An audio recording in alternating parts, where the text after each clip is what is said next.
Passamos adiante agora o nosso evento para o painel de debates, falaremos sobre a logística de transportes no Brasil. A empresa de planejamento e logística EPL é a estatal que vai administrar todo o sistema de transporte brasileiro. A EPL também será responsável por fazer as conexões entre o interior do país e os portos do litoral e desenhar novas rotas para o norte. O presidente da EPL, o mineiro de Sete Lagoas, tem nas mãos um pacote de 133 bilhões de reais em obras que serão concedidas à iniciativa privada ou executadas em parceria com o governo. Para falar da EPL e dos projetos de infraestrutura que a empresa planeja para o país, o CENG-MG convidou o presidente da EPL, o senhor Bernardo Figueiredo, que está conosco, por gentileza.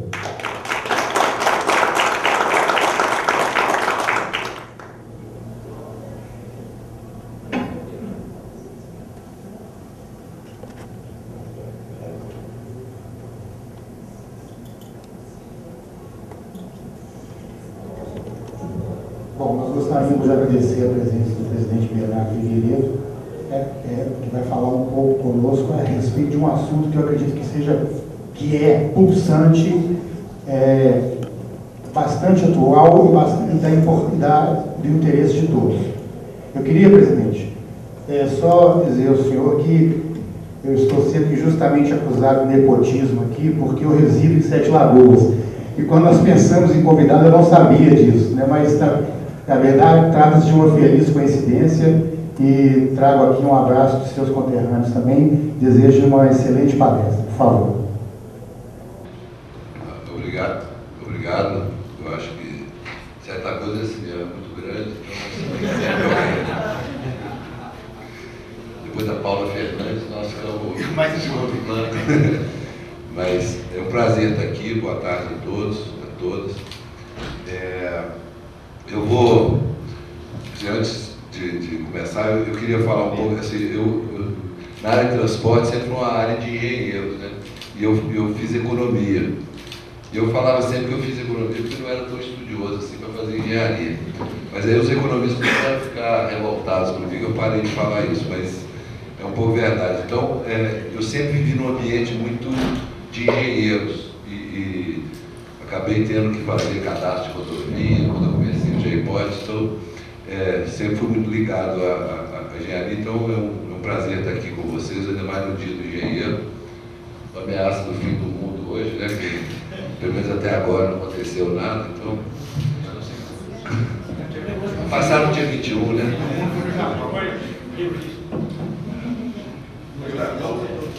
Tá ok. O economista. Hã?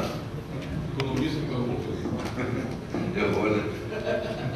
Eu tinha um tio que falava que o maior economista da história foi o Cristóvão Colombo. Eu falei, mas Cristóvão Colombo não era economista, é porque ele saiu sem saber para onde ia, chegou onde não queria e tudo às custas do governo.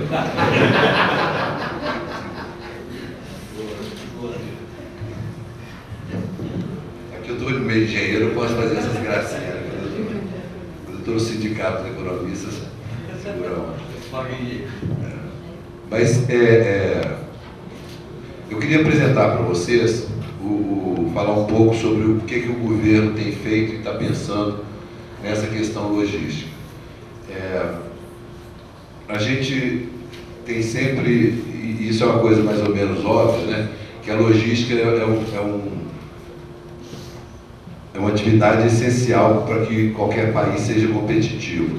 E isso, para isso a gente precisa ter infraestrutura, serviços e ter competitividade de custo. Embora isso seja tão óbvio, o país, na verdade, só lembra disso quando precisa. E esse é um atributo da logística. As pessoas só percebem, reivindicam a logística quando ela atinge um ponto crítico em que as coisas não acontecem. Eu comecei a trabalhar no J-Pod em 73 e naquela época o Brasil crescia taxas de crescimento altas, chegou a crescer 7% ao ano e o preço do petróleo tinha saído de $1 para $13. Então tinha uma grande preocupação no país com a questão de logística, não só de ter uma infraestrutura que suportasse o crescimento acelerado da economia, mas também de mudar um pouco a matriz de transporte nosso, que era muito carregada no sistema de transporte rodoviário, que consumia muito petróleo. E se fez, assim, eu tive no GEIPOD quase 10 anos, a gente fez inúmeros estudos de planos diretores, estudos de viabilidade, de construir ferrovias e de melhorar as nossas rodovias. Só que depois disso o país entrou em recessão, né, e não se fez mais nada. E quando você vai ver hoje que a logística passa a ser importante de novo, porque a gente tem a perspectiva de ter um crescimento econômico mais constante, num patamar mais adequado, e o país ganhou complexidade, essa questão volta a ser discutida. E quando a gente vai analisar os problemas, eles são muito parecidos com os problemas que a gente tinha há 30 anos.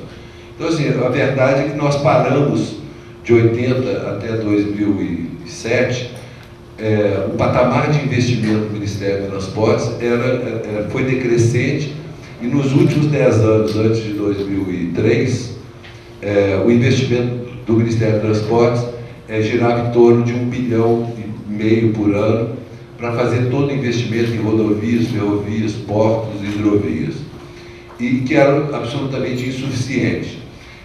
Quando, em 2007, o governo lançou o PAC foi a primeira tentativa de reverter esse quadro. O PAC tinha alguns atributos importantes, todas as ações listadas no PAC tinham recursos assegurados para começar e acabar, não tinha contingenciamento de orçamento, e todas as ações, pelo fato de terem o recurso assegurado, elas tinham um programa de implementação, tinha um cronograma. E além de ter um cronograma, você tinha uma estrutura de gestão do programa, que acompanhava a execução do programa. Então a gente vê muita crítica, que é procedente, do atraso das ações do PAC, que os projetos não andaram, as obras não saíram, e é verdade. Mas mesmo com esse baixo nível de execução, nós temos hoje o Ministério dos Transportes executando um orçamento da ordem de 20 bilhões por ano. Então, assim, com todos os problemas que se tem na implementação do PAC, você teve um avanço significativo do volume de investimentos que se faz na área de transporte. E a gente identificou que tem problema mesmo, quer dizer, nós tínhamos o GEIPOD mesmo, que era uma estrutura voltada para planejar, para fazer projeto, para organizar esses investimentos, foi desativado. A IBTU, que fazia isso na área de mobilidade urbana, foi desativado. E todos os órgãos sofreram um processo de degradação muito grande. Nós não tínhamos engenheiros no DENIT. O DENIT tinha uma estrutura toda terceirizada, o que colocava em risco, inclusive, as suas ações. Vários problemas que a gente teve no DENIT em função do alto grau de terceirização. E o IBAMA não tinha gente para fazer licenciamento de obra. Assim, a gente começou a ver que o Estado estava todo desaparelhado para executar. Quer dizer, parecia que você tinha construído o Estado para não fazer as coisas. Quando você deu condições para fazer, você enfrentou uma série de barreiras para executar isso. E vem melhorando. O governo fez vários concursos. Hoje o DENIT tem uma estrutura mínima de quadros próprios. Agora, recentemente, contratamos mais 200 especialistas em infraestrutura. Então, assim, o Estado está se aparelhando. Só que isso não é suficiente. Hoje se calcula que o déficit de infraestrutura gira em torno de 400 bilhões que nós precisamos investir. E investindo 20 bilhões por ano, você vai gastar 20 anos para recuperar esse déficit, e não vai recuperar, porque nesses 20 anos vão ser gerados novos déficits. Então, a ação que o governo fez agora esse ano foi de tentar reverter esse quadro, de criar perspectivas concretas da gente reverter e conseguir ter uma infraestrutura capaz de atender o país. E a presidenta, quando lançou, ela criou uma marca, quer dizer, ela quis caracterizar essa fase como uma nova etapa na gestão da questão logística do governo, E a caracterização dessa nova etapa era a criação da EPL, que vem com o objetivo de tentar reverter um pouco esse quadro que nós temos de ser reativo em relação aos problemas, de ter as ações demorando a ser executadas porque não foram preparadas adequadamente, e a gente passar, então, a não só preparar com antecedência as ações. Hoje o governo toma a decisão de fazer uma obra. A partir do momento que toma a decisão é que você vai fazer o projeto, vai fazer o licenciamento, vai modelar aquele investimento. Então você gasta, se tudo der certo, você gasta 1 ano e meio, 2 anos para começar a obra, mais o tempo da obra. Então você, primeiro você reage para o que tem um problema objetivo que você está observando. Depois você demora a sua reação surtir efeito.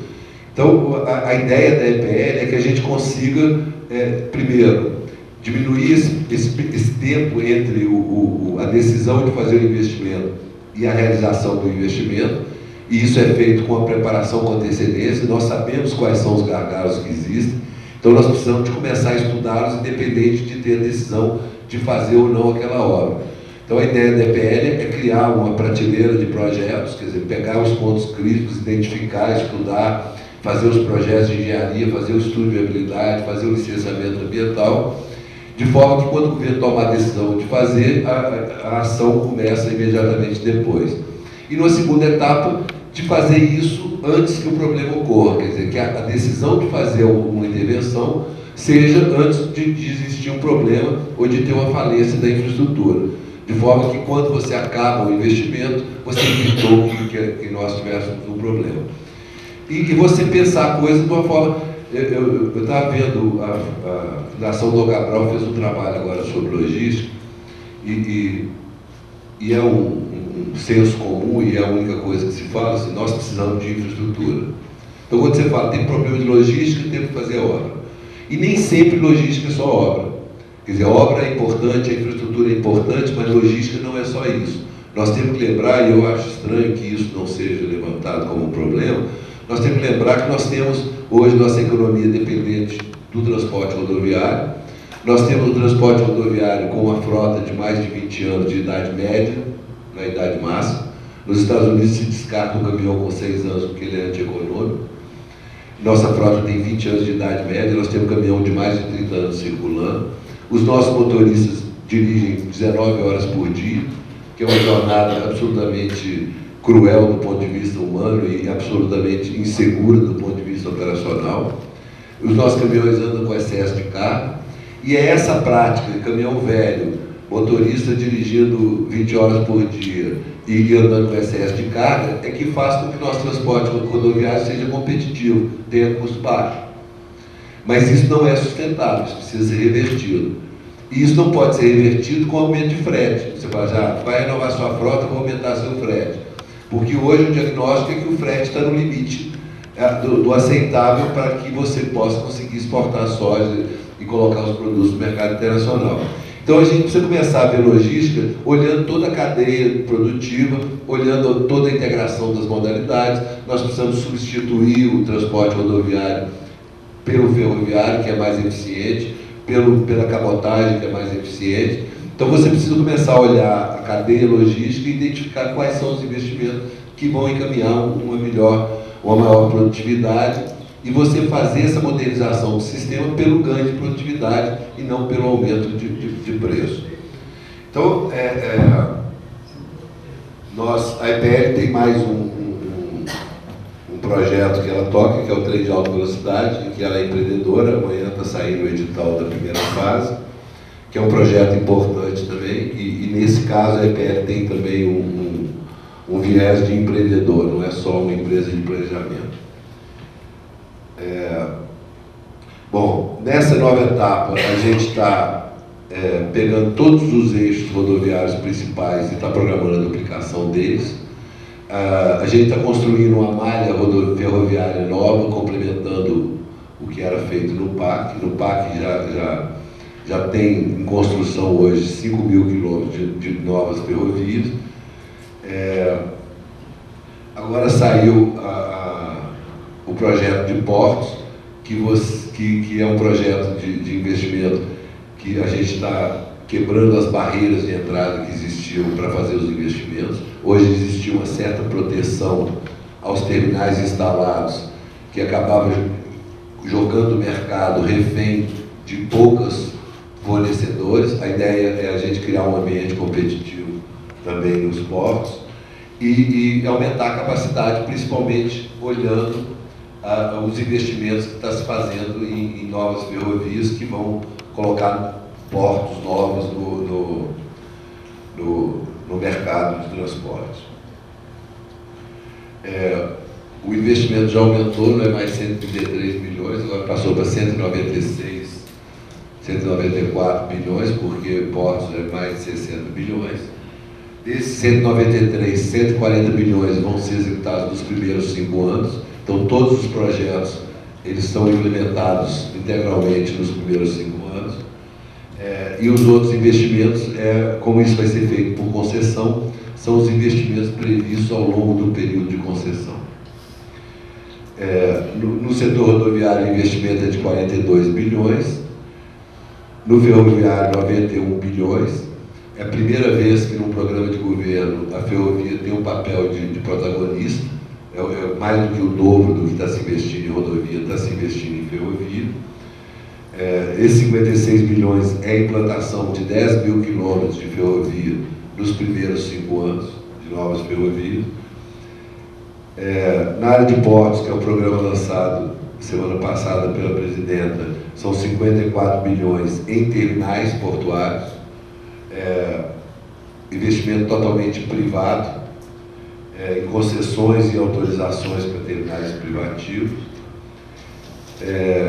Tem mais 6,4 bilhões que são em acessos rodoviários, aquaviários e terrestres aos portos, que é um programa de dragagem, um programa de melhorar a acessibilidade aos portos. Não adianta a gente investir bilhões na duplicação de uma rodovia e o caminhão ficar esperando dias para descarregar nos portos, porque toda a eficiência que você ganha na rodovia você perde no porto, então isso tem que ser integrado. Na parte de rodovias, nós estamos pegando todo o eixo aí de Salvador, Palmas,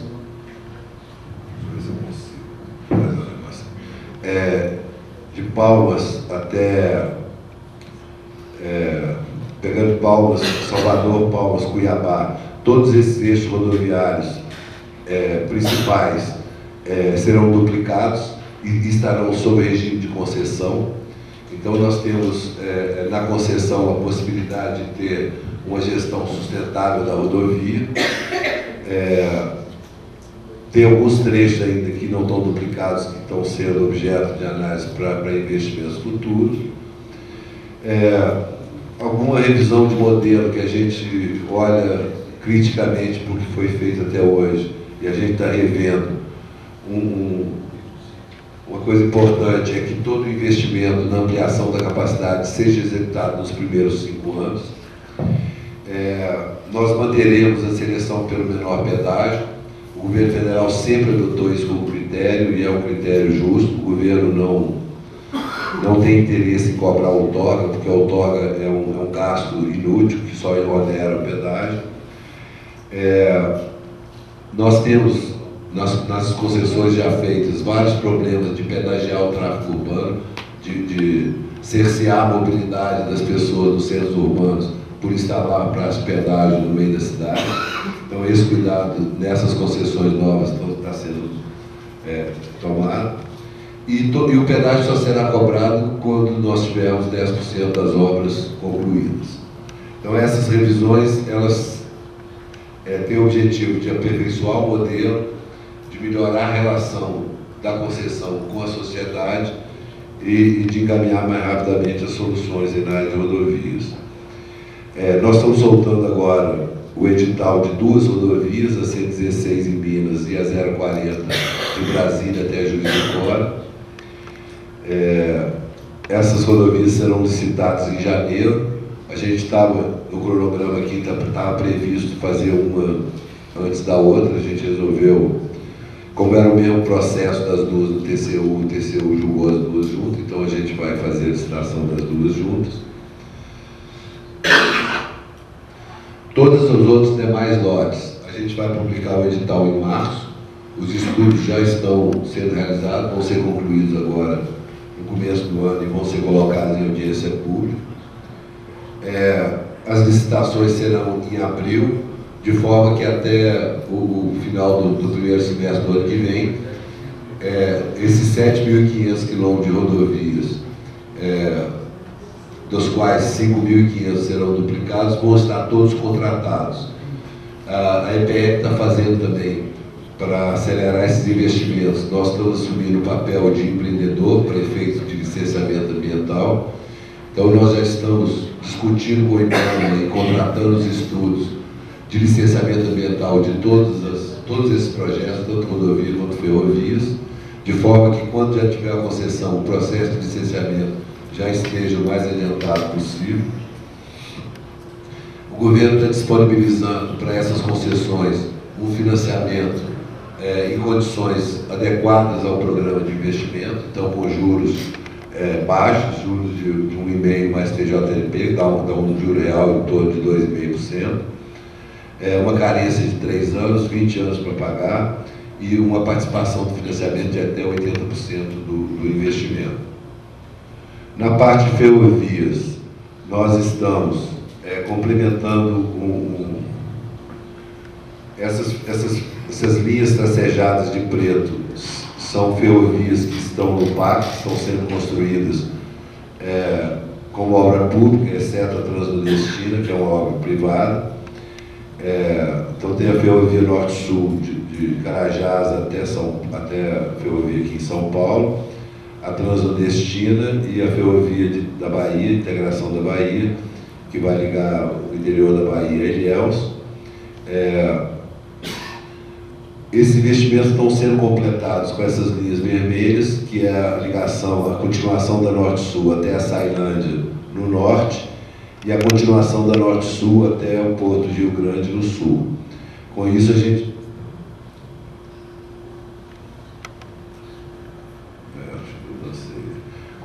terá uma ligação ferroviária moderna de Belém até o Porto de Rio Grande pelo interior do país.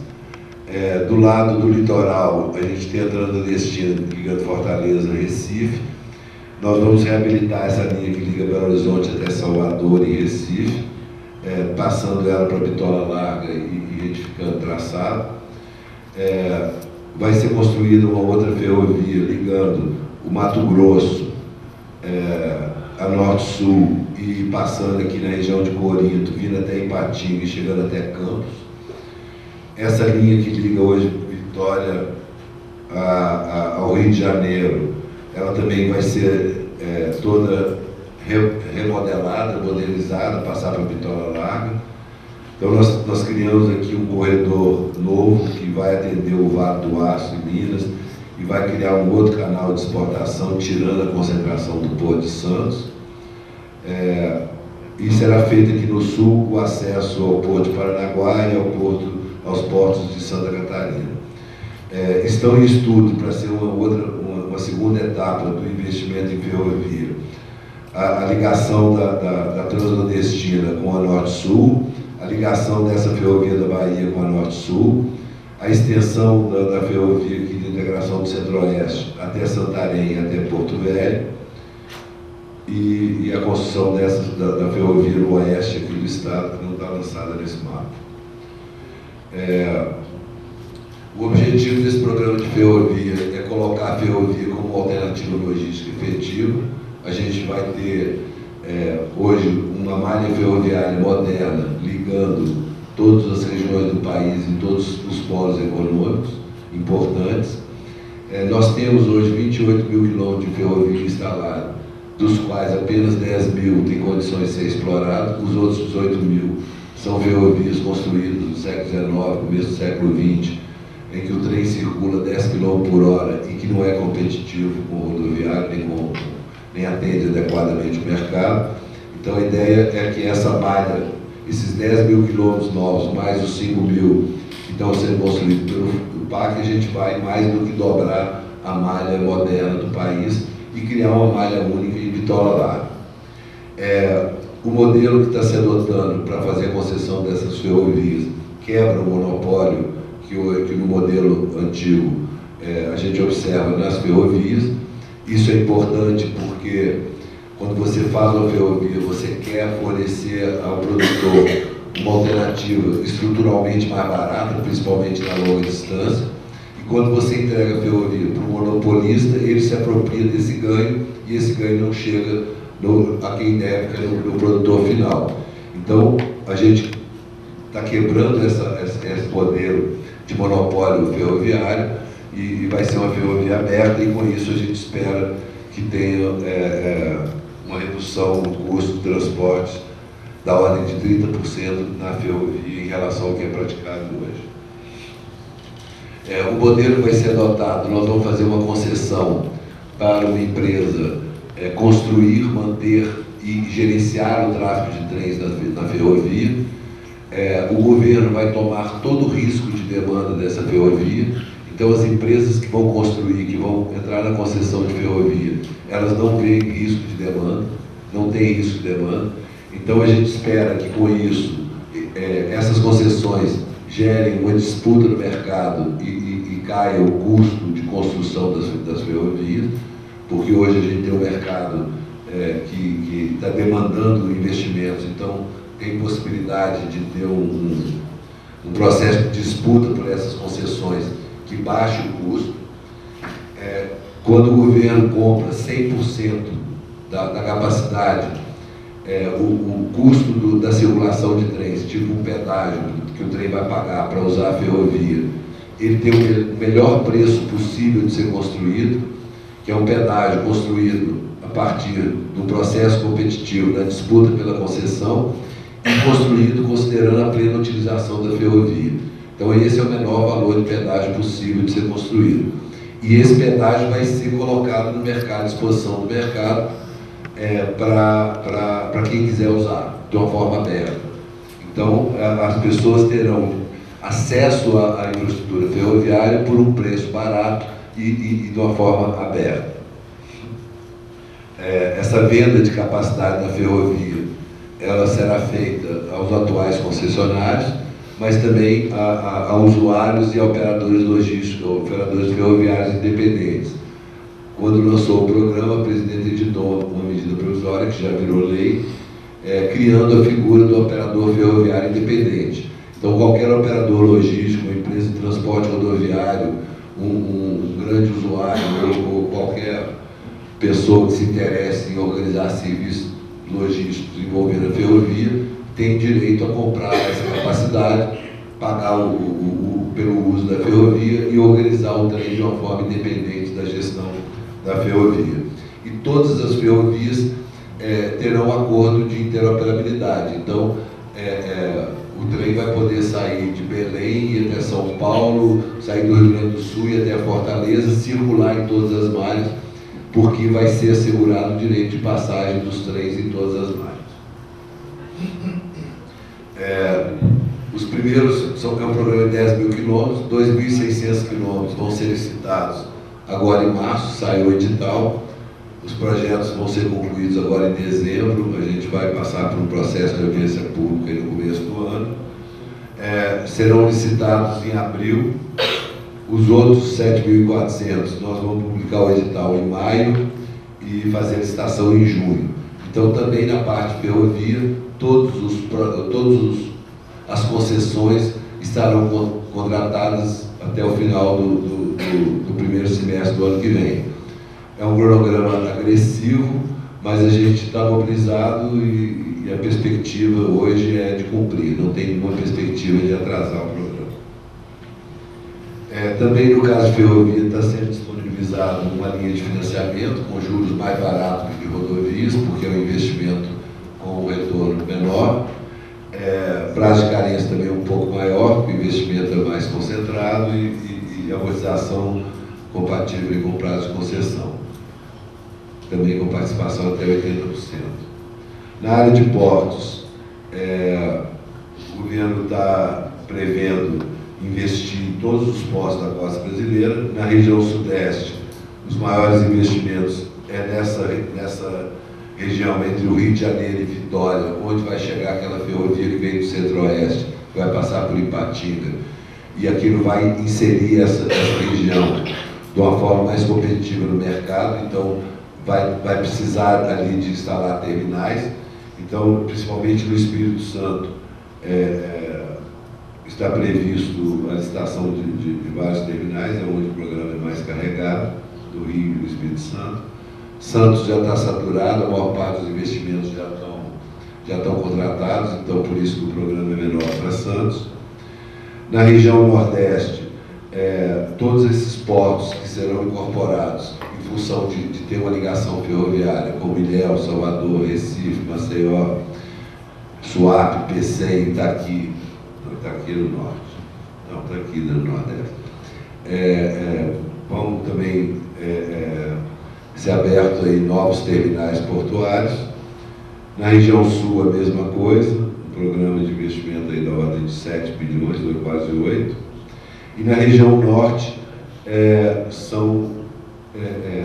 tem um programa também grande de investimento, principalmente naquelas áreas onde a gente prevê uma utilização mais intensiva da hidrovia, que é em Porto Velho, que a gente está inclusive projetando fazer uma ferrovia até Porto Velho, Santarém, que a BR-63 deve ficar pronta agora, ano que vem, vai inserir Santarém de uma forma competitiva, e a região ali de Belém, Macapá, em função da ligação ferroviária da Norte-Sul chegar até Belém, também tem a previsão de ter uma demanda grande de terminais portuários naquela região.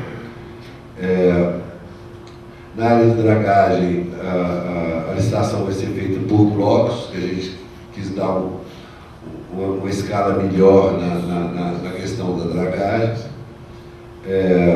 Os acessos rodoviários e ferroviários prevê 45 intervenções de 18 portos. Então, assim, a gente analisou porto a porto o que precisava em termos de criar conexão do porto com a infraestrutura, com as rodovias e com as ferrovias.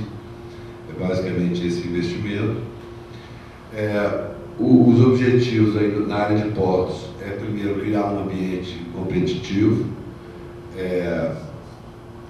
eliminar as restrições que existem para surgimento de novos terminais, de forma a que a carga passe a ser disputada, e é isso que vai construir um custo logístico mais adequado. Existia um dispositivo que proibia os terminais privativos de movimentar carga em terceiros. Na medida provisória, esse dispositivo ele é removido. Então, com isso, você destrava o terminal privativo, você estimula o terminal privativo. O governo não vai cobrar outorga também, que isso era uma prática vigente de cobrar outorga nos portos. Então, como esse é um investimento que não gera ganho nenhum, é simplesmente uma arrecadação do governo, nós vamos eliminar isso, e o critério de seleção vai ser pela maior movimentação. Ganha quem oferecer a maior compromisso de movimentação de carga com a menor tarifa. Então esse é o critério, não vai ter cobrança de outorga. E estão sendo criados dispositivos que agilizam o processo de concessão nessa área. Então já falei do critério de seleção.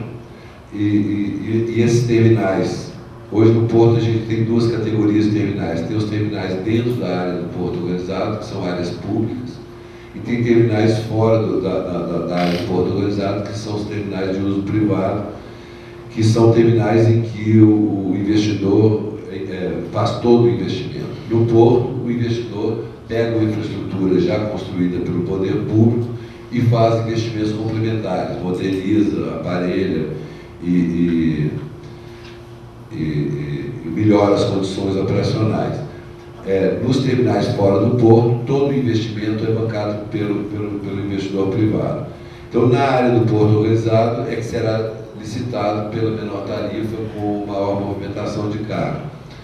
Fora do porto organizado, é por autorização, não é um processo licitatório, só que quando ocorrer de ter mais de uma proposta, ou ter mais propostas do que a necessidade de terminais portuários naquela área, também esses terminais vão passar por um processo seletivo em que o governo selecionará o projeto com maior capacidade, com maior investimento e com menor tarifa também.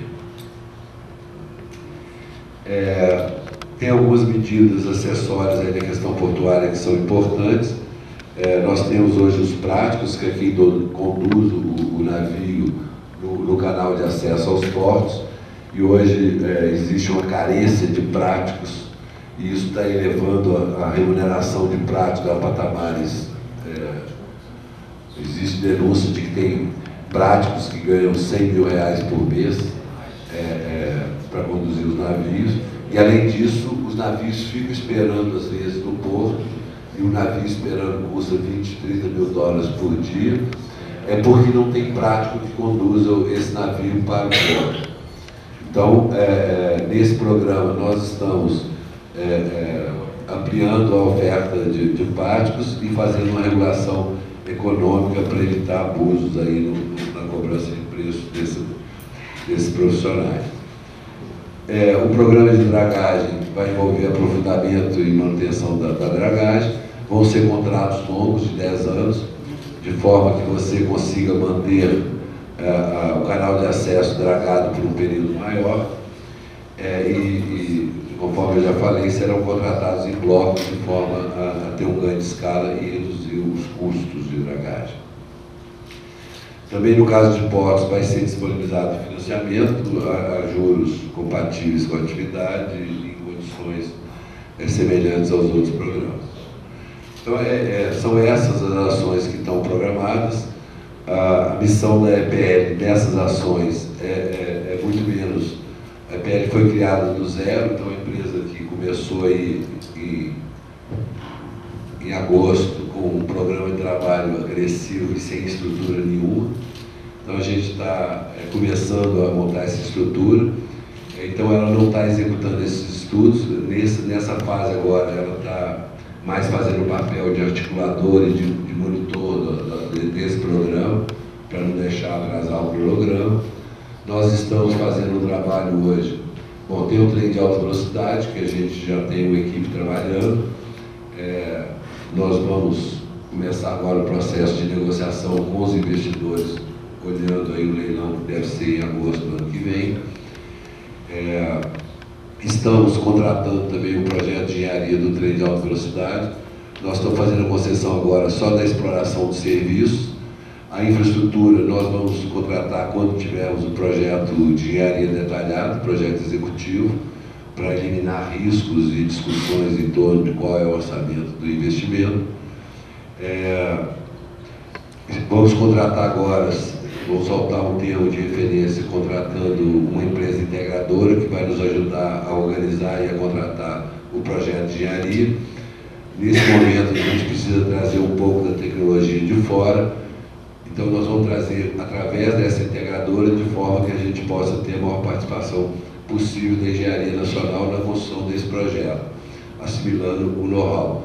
Uma das coisas importantes do trem de alta velocidade é que toda a tecnologia será transferida para a EPL, que vai se encarregar de disseminar nos centros de pesquisa e nas unidades produtoras do país. Nós estamos criando na EPL um conselho consultivo, que participam todos os institutos de engenharia e o COFEA e aqui Sociedade Mineira de Engenheiros, né, que é aqui de Minas. Inclusive a próxima reunião será aqui na Sociedade Mineira de Engenheiros. A ideia desse conselho consultivo é a gente garantir a melhoria de qualidade dos projetos de engenharia. Grande parte dos problemas que a gente tem na execução dos programas de investimento é que normalmente se transige com as boas práticas na contratação do projeto. Então você faz licitações de obra com projetos má qualidade. Então, a ideia desse conselho é ser um orientador da NTT, da EPL, com relação à forma de criar padrões de projetos de engenharia, criar padrões de rodovias, ferrovias, de orçamentação de obra, para que a gente melhore a qualidade da preparação das ações. A gente já fez 2 reuniões. O termo de referência dessa contratação que nós estamos fazendo agora, dessa empresa integradora, eles estão analisando, a gente já disponibilizou, eles vão fazer sugestões para aperfeiçoar. A ideia é que a gente não pode errar nesse processo, não tem nenhum objetivo de fazer nada errado e a gente tem que buscar qualificar o processo. Então, eu acho que é importante a participação da engenharia e tinha que ser uma coisa neutra em relação aos interesses, embora as pessoas, cada uma tem seu trabalho, mas a gente quer criar um ambiente onde a gente possa discutir isso olhando o que é melhor para se fazer e não eventualmente interesse de uma ou outra empresa em ter serviço ou não. Então era isso que eu tinha para dizer para vocês, me coloco à disposição e agradeço a oportunidade. Muito obrigado.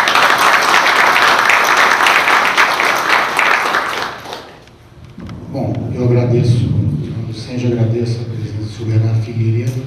Com certeza vão surgir alguns questionamentos em função da atualidade do tema, em função da existência aqui nesse plenário de alguns especialistas, de algumas pessoas que militam, trabalham na área, e também gostaria de, aproveitando isso, né, até em função desses questionamentos que virão, eu aproveitando aqui para anunciar a presença do presidente do CREA, o Sr. Jobson Nogueira, que nós sabemos também que está desenvolvendo um ciclo de debates a respeito dessa questão. Eu gostaria de convidá-lo, Jobson, para estar conosco aqui, se não for, a gente poder conduzir isso e, eventualmente, poder absorver mais informações. Sim, claro, por favor.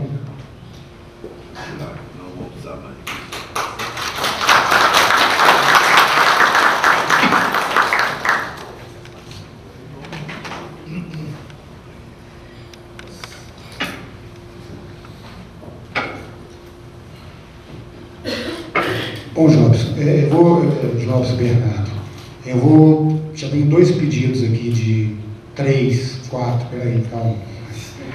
Couto, Miguel, Júlio, Nelsinho e PC. Então, para por enquanto. Eu vou anotar aqui.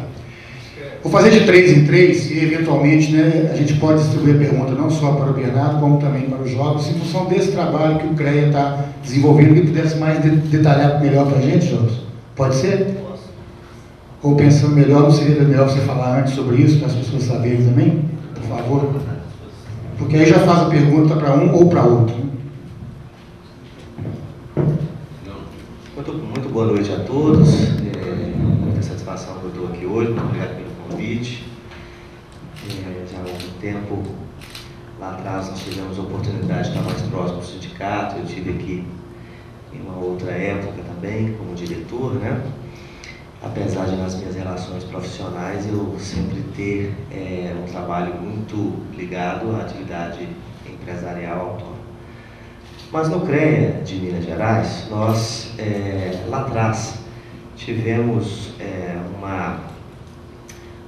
uma posição que depois passou a ser um discurso, e esse discurso se tornou então, desenvolveu em projetos, né, que é a questão da retomada da autoridade técnica da engenharia, perdida pelos anos de intenso processo recessivo no país, a estabilidade, primeiro política, na década de 80, que durou 10 anos, depois mais 10 na economia, e os últimos 10 vivemos uma forte distribuição de renda e investimentos públicos, visto que o nosso Estado é grande, inchado e quase magnânimo na questão dos investimentos, portanto, ele é a mola propulsora do desenvolvimento econômico ou não.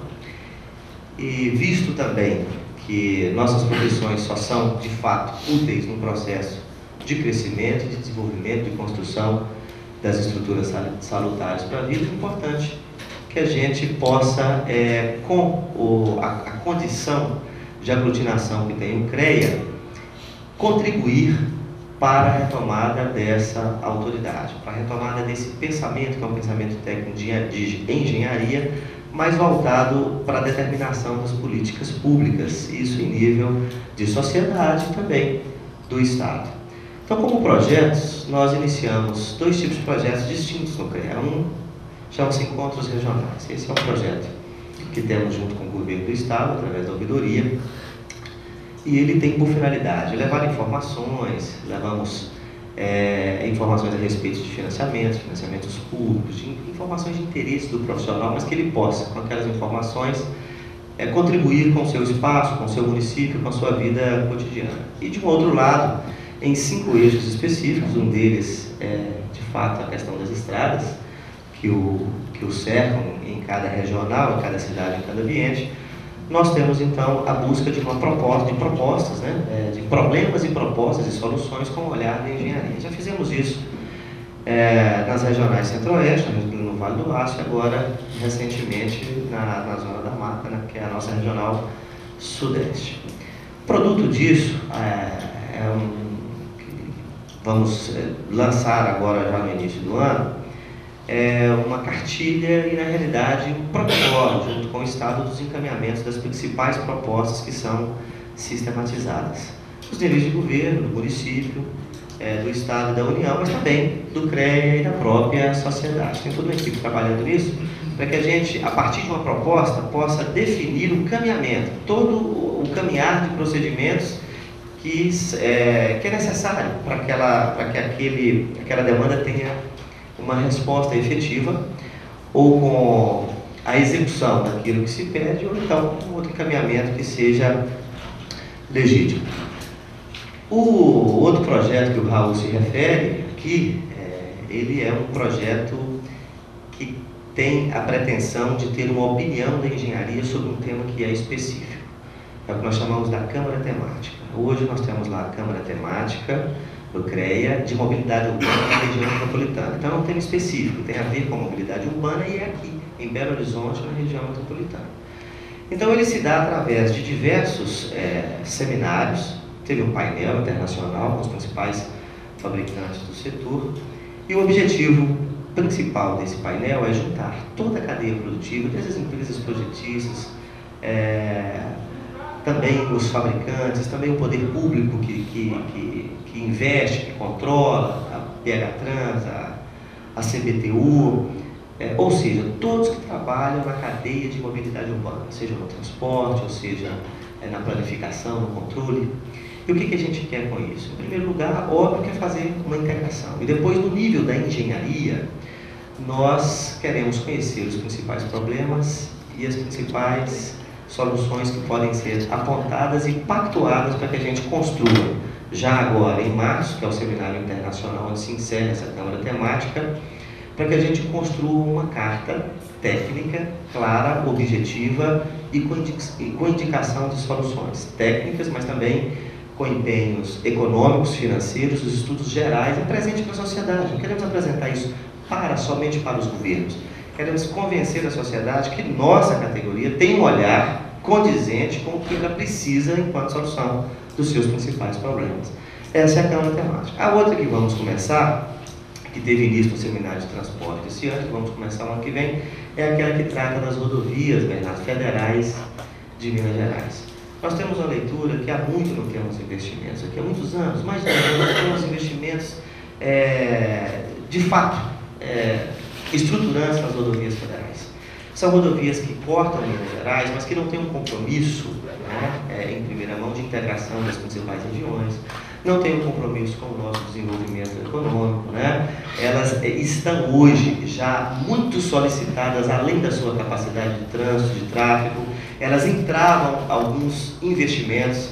Isso ficou claríssimo no nosso encontro regional do Vale do Aço, onde a Uzi Minas e a antiga Acesita, hoje a Peran, eles participaram do ponto de vista institucional como empresa, e colocaram os seus principais gargalos. A Peran chegou a dizer o seguinte: olha, aquele probleminha que deu na ponte lá do Rio das Velhas em Belo Horizonte nos custou 180 milhões de reais, porque o escoamento da nossa produção é veicular, sobre caminhões, e nós tivemos que dar uma volta e pus essa logística no total do problema nos custou 180 milhões de reais. Né? A maior e única empresa da América Latina, se não me engano, única, mas que eu sei que ela é a maior, que produz aço inox e derivados e emprega 3 mil profissionais técnicos e engenheiros. Né? Então nós temos que entender essa riqueza do Estado e contribuir com ela, porque senão acaba, porque senão muda, acaba e aí é um grande problema. Então, e nisso nós percebemos que, a despeito da ótima condição que o país criou para o seu desenvolvimento, que é essa condição que vivemos nos últimos 5, 6 anos, né? A sociedade de fato tem um alento do ponto de vista das questões da valorização do nosso potencial interno, do nosso PIB, da nossa condição econômica, né? Nós, em Minas Gerais, penso que estamos ainda muito carentes dos investimentos estruturantes. É um estado enorme, onde o Triângulo Mineiro tem referência em São Paulo, onde o Sudeste tem referência no Rio, o Sul também vai para São Paulo, né? O Norte e Nordeste de Minas carente de estruturação, de desenvolvimento econômico, né? No Vale do Jequitinhonha a gente percebe bem ainda o tradicionalismo já caduco das fazendas, que apesar de terem grandes condições de cultivo, não tem nenhuma condição de investimento. E não tem, até porque não tem nem acesso. Né? A gente no Vale do Jequitinhonha, eu preciso gastar 2 dias, um para ir, outro para voltar. Não tem um voo, não tem acesso, né? No centro do país. Então, precisamos pensar economicamente e trazer essas soluções. E nós queremos nada mais do que contribuir. Já visto que o governo tem fortes dificuldades de um Estado que está grande, inchado demais, que tem pareceres demais, que tem órgãos fiscalizadores demais e muito pouca gente para executar. Então, a gente multiplicar os PACs, que são importantíssimos, mas a expectativa dos PACs, que é grande, ao final, nós temos um pequeno percentual de investimentos de fato realizados. E quando vamos ver pelo caminho, a atividade meio, a fiscalização, o papel, prendeu o investimento, prendeu o desenvolvimento sem compromisso com a atividade fim, com o produto final que nós, enquanto cidadãos, precisamos. Eu preciso em Valadares visitar minha mãe, não tem estrada para ir lá, por exemplo. Uma coisa que todos nós, o Jopet veio de Juiz de Fora, se você não veio de avião, você teve dificuldade e grande perigo de vida para chegar aqui. Então nós queremos entender essas questões e para isso nós precisamos entender do ponto de vista técnico, num fórum que a gente possa de fato ter um produto pactuado e com a visão de engenharia que, ao meu ver, deva ser inquestionável. É esse que é o programa, Raul. Eu só queria falar uma coisa aqui, antes de pedir as palavras finais de vocês dois presidentes, por favor. Eu queria fazer alguns comentários rápidos.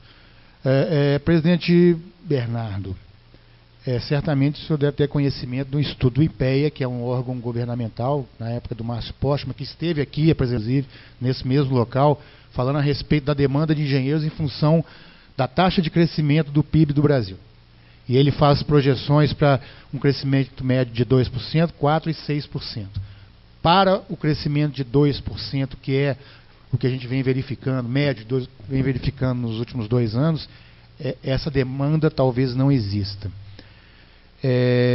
A outra coisa também que eu queria comentar, presidente Bernardo, é que provavelmente, eu não sei se eu vi essa notícia hoje, talvez não tenha se lembrado de colocar na transparência, é que hoje saiu no jornal uma notícia da presidenta Dilma anunciando a construção de 800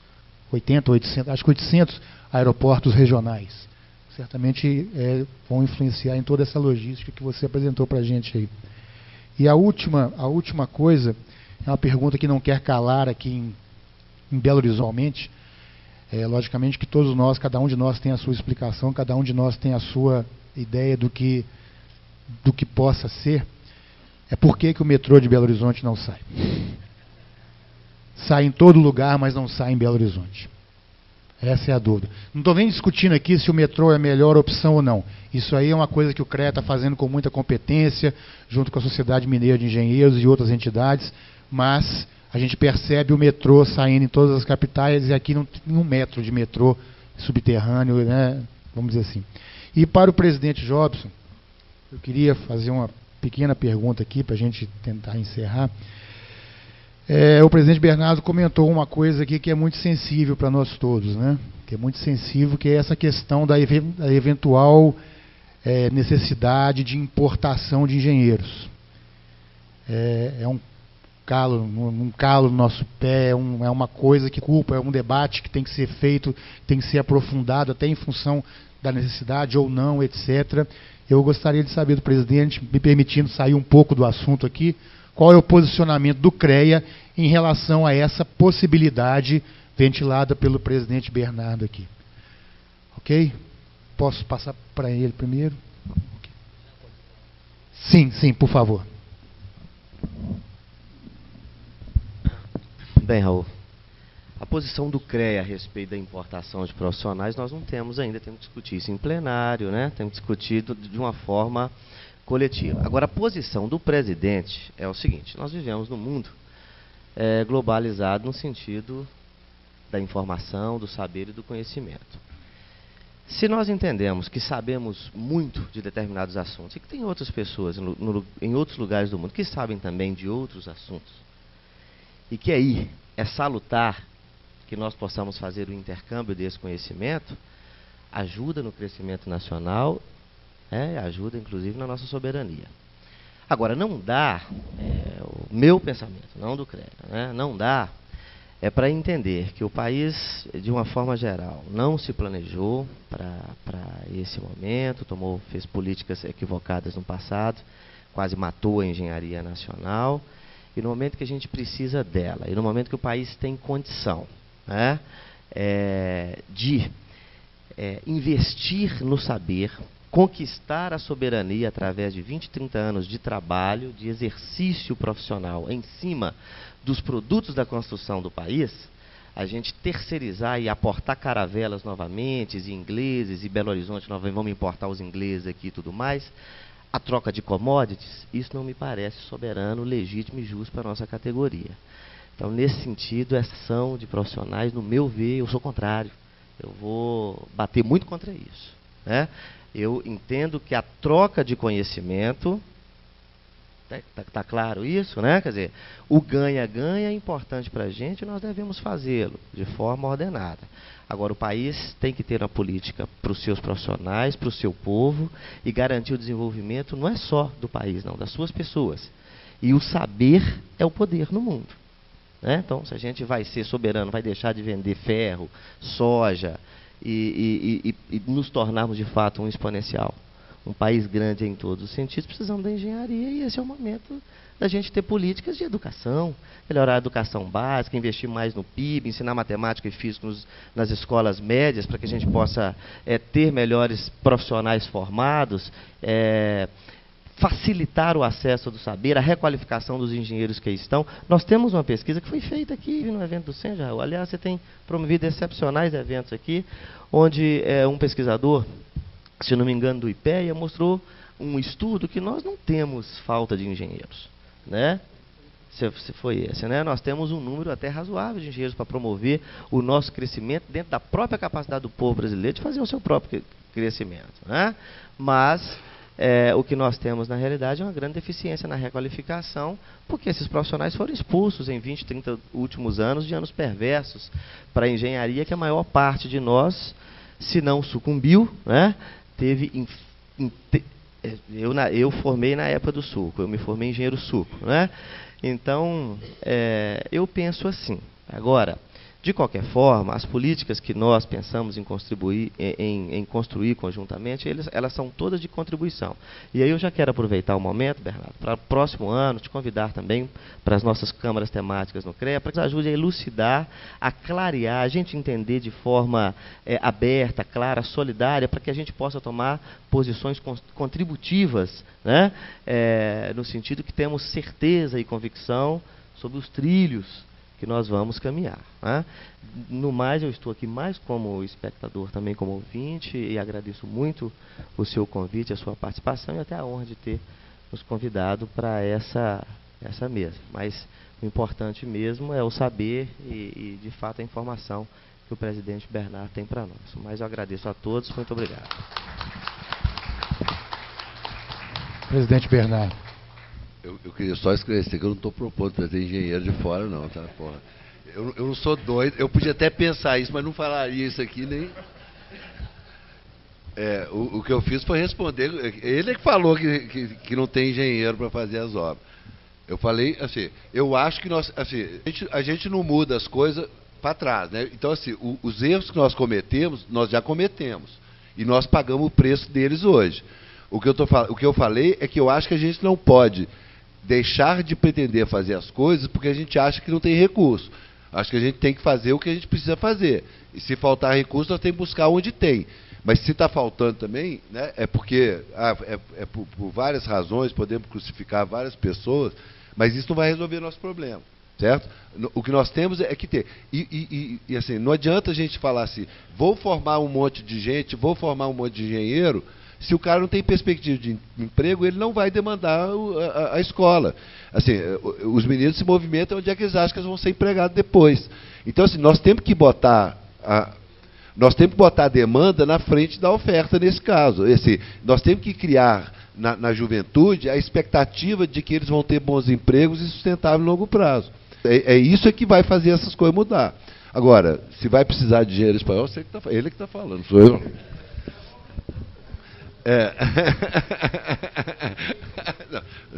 Eu estou brincando.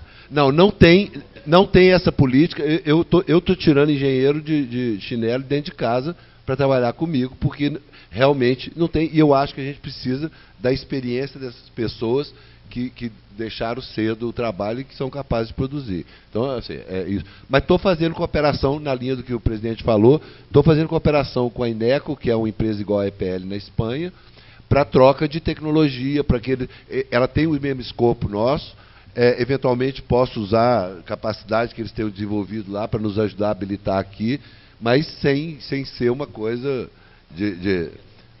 sem ser as caravelas, não vamos exagerar, né?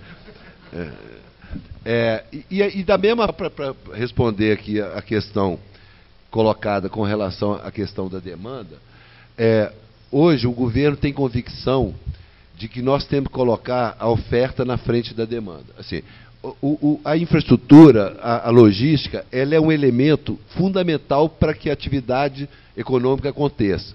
Eu vou citar um caso concreto. A gente botou no PAC a ferrovia ligando Barreiras a Ilhéus.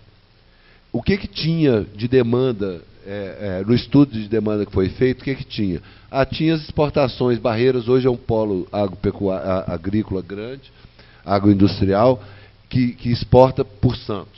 Sai de caminhão da Bahia e vai para Santos para exportar. Então, o estudo de demanda que tinha era dessa demanda.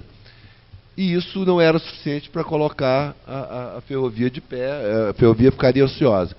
Essa ferrovia hoje, a gente já vendeu sem capacidade dela no mercado.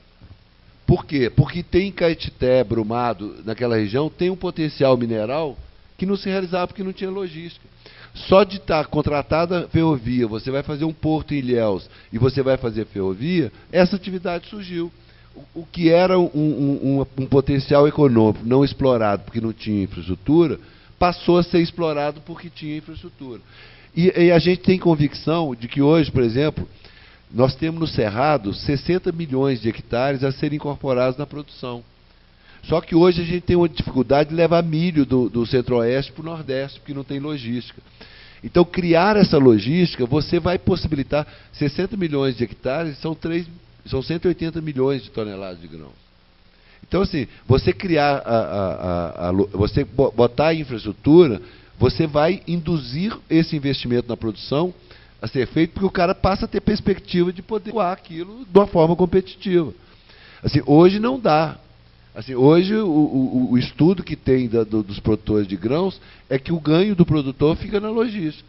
Certo? É isso que a gente tem que virar. E você tem que colocar o investimento para que ele seja o fator indutor do crescimento, e não botar o investimento quando a gente já tem um problema que tem que ser resolvido. É a velha história. O metrô. Eu participei em 1985, quando o Tancredo, 84, né, o Tancredo ia tomar posse em 85, da Comissão de Transição do Governo. E tinha uma discussão grande que era ônibus e metrô. Você tinha vários corredores das cidades que estavam saturados e tinha uma proposta, um grupo defendia fazer VLT, fazer metrô, e outro grupo fazia o raciocínio parecido com esse que faz do trem de alta velocidade. Fazia assim, vou fazer metrô, com o dinheiro de 1 quilômetro de metrô eu compro não sei quantos ônibus. Então, e pobre anda de ônibus, então vamos fazer ônibus, vamos fazer metrô.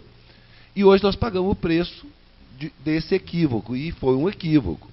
Assim, era uma posição técnica que tinha sentido, mas ela era equivocada. Assim, nós não vamos resolver o problema de mobilidade urbana nas cidades com ônibus, certo? Eu acho muito interessante, assim, o pessoal do ônibus é tão agressivo que eles resolveram inventar o BRT, né, que é um metrô de ônibus, né? Mas assim, não é a mesma coisa, não resolve o problema, e nós estamos adiando a implementação de uma solução para preservar um mercado existente. Acho que a gente tem que pegar os centros urbanos e ter um programa agressivo de construção de sistema de alta capacidade, porque senão isso não alivia. Agora, não temos a ilusão também de que, se tivermos uma rede de metrô, nós não vamos ter problema de trânsito, não. Paris é o lugar que tem o melhor sistema de metrô do mundo, e você não consegue circular na cidade de carro, não. A diferença é que lá você não circula de carro, mas você pode ir de metrô, né? Aqui é uma coisa ou nada, né? Então, eu acho que a gente tem que ter um programa. E acho que a principal dificuldade que tem hoje de implementar isso é porque isso está muito em cima da ação pública. Assim, é uma atribuição do Estado. O Estado é que tem que fazer, ou é o município que tem que fazer, o governo federal apoia. Então, assim, tem uma diluição de responsabilidade, em primeiro lugar. E depois é tudo assim, me dá o dinheiro para eu fazer o metrô, e vira obra pública. Eu acho que a gente tinha que ter uma modelagem diferente, que ampliasse a capacidade de fazer, trouxesse eficiência no fazer, e acho que isso está faltando na área urbana. Infelizmente, esse não é um problema que está na minha conta ainda. Agradeço ao presidente Jobs, ao presidente Bernardo, e para finalizar, mais um minuto, eu gostaria de, nesse momento aqui, nós estamos concluindo, encerrando, não nesse momento, daqui a pouco lá no sindicato, mas oficialmente nós estamos encerrando todas as atividades relativas aos 65 anos do CENG que desenvolvemos durante esse ano de 2012. Agradeço em muito a essa diretoria, aos colegas, aos companheiros que nos ajudaram a definir quais seriam as nossas atividades, quais seriam os produtos que o CENG ofertaria, ofereceria aos engenheiros e à sociedade de um modo geral nesse ano de 2012.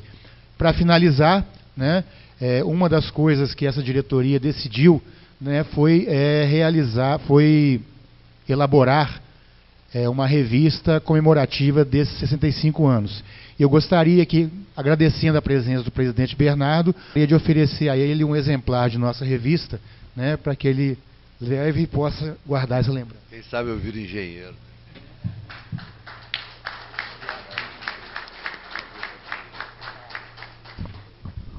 E, finalmente, também agradecendo a presença do presidente Jobs, como ele mesmo citou, ele já foi diretor do Sindicato de Engenheiros, tem direito a uma plaquinha também de 65 anos.